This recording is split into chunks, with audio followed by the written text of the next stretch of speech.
নমস্কাৰ শ্ৰদ্ধাৰ ছাত্ৰীসকল ইনফৰ্ম হাবৰ এটি ভিডিঅ'লৈ আপোনালোকক স্বাগতম জনাইছোঁ আৰু আশা কৰিছোঁ আপোনালোক কুশলে আছে।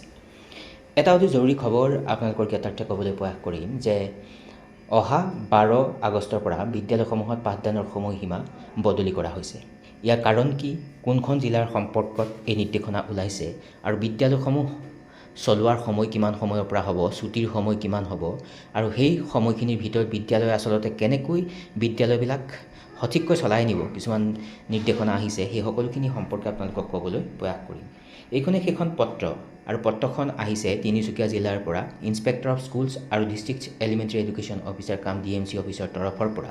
আৰু ইয়াত উল্লেখ কৰা আছে যে যোৱা 2টা দিনত প্ৰচণ্ড গৰমৰ প্ৰতি লক্ষ্য ৰাখি বিদ্যালয়সমূহত অধ্যয়নৰত ছাত্ৰ ছাত্ৰীসকলৰ স্বাস্থ্য আৰু সুৰক্ষাৰ কথা বিবেচনা কৰি বিদ্যালয়ৰ সময়ৰ পৰিৱৰ্তন কৰাটো প্ৰয়োজনীয় বুলি বিবেচিত কৰা হৈছে। আৰু ইয়াত উল্লেখ কৰিছে নিম্ন প্ৰাথমিক বিদ্যালয়বিলাক পুৱা 8 বজাৰ পৰা 12:30 বজালৈ আৰু উচ্চ প্ৰাথমিক বিদ্যালয়বিলাক পুৱা 8 বজাৰ পৰা 1:30 বজালৈ। আৰু ঠিক তেনেকৈ যদি কোৱা হ'ব মাধ্যমিক পৰ্যায়ৰ যিবিলাক বিদ্যালয় আছে, এইখন আকৌ ইন্সপেক্টৰ অফ স্কুলছৰ তৰফৰ পৰা ওলোৱা পত্ৰ আৰু ইয়াত উল্লেখ কৰিছে হায়াৰ ছেকেণ্ডেৰী স্কুলবিলাকৰ সংশোধিত সময়সীমা ইয়াত উল্লেখ কৰিছে পুৱা 8 বজাৰ পৰা 1:45 বজালৈ।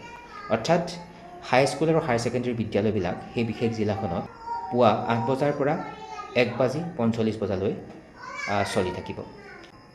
এই প্ৰচণ্ড শীতত বিদ্যালয়সমূহত কেনেকৈ কাৰ্য সম্পাদন কৰিব সেই সম্পৰ্কেও ইয়াত উল্লেখ কৰা আছে। চমুকৈ ক'বলৈ প্ৰয়াস কৰিম যে ৰাতিপুৱাৰ যি মৰ্ণিং এছেম্বলি অনুষ্ঠিত হয়, সেই মৰ্ণিং এছেম্বলি বাৰাণ্ডা বা গছৰ তলত বা পৰ্যাপ্ত পৰিমাণৰ বায়ু চলাচল থকা ঠাইত অনুষ্ঠিত কৰিবলৈ বুলি কৈছে।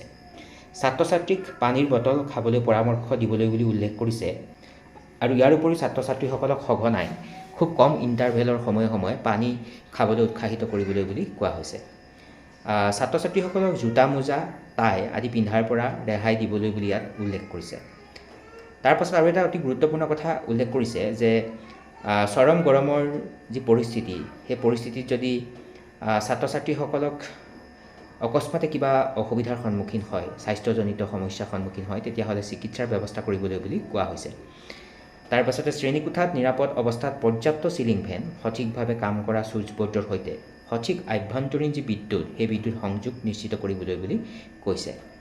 তাৰ পাছত আৰু এটা কথা উল্লেখ কৰিছে যে বিদ্যালয় কৰ্তৃপক্ষই ছাত্ৰ ছাত্ৰী, অভিভাৱক, শিক্ষক আৰু যি আমাৰ কৰ্মচাৰী আছে বিদ্যালয়ত সংশোধিত সময় আৰু সুৰক্ষা ব্যৱস্থাৰ বিষয়ে যোগাযোগৰ উপযুক্ত উপায়ৰ জৰিয়তে সৰ্বাধিক অৱগত কৰাৰ দায়িত্ব পালন কৰিবলৈ বুলি এই পত্ৰখনত উল্লেখ কৰিছে। এনেকৈ এই সকলোখিনি নীতি নিৰ্দেশনাৰ কথা উল্লেখ কৰিছে মুঠৰ ওপৰত অহা 12 আগষ্ট 2026 অৰ্থাৎ বুধবাৰৰ পৰা তিনিচুকীয়া জিলাৰ অন্তৰ্গত সকলো বিদ্যালয়বিলাকত বিদ্যালয় পৰিচালনাৰ সময় পুৱা 8 বজালৈ সলনি কৰা হৈছে। এইখিনি আছিলে আপোনালোকক অৱগত কৰিব লগা কথা আৰু কথাখিনিয়ে আপোনালোকক হয়তো উপকৃত কৰিব। আৰু যথেষ্ট গৰম হৈছে, হয়তো অনাগত দিনত আপোনাৰ জিলালৈ এনেকুৱা নিৰ্দেশনা ওলাব পাৰে, সেই উদ্দেশ্য আগত ৰাখিহে কথাখিনি অৱগত কৰিবলৈ প্ৰয়াস কৰা হৈছে। পুনৰবাৰ সকলোলৈকে শ্ৰদ্ধা জনাই সামৰিছোঁ। নমস্কাৰ।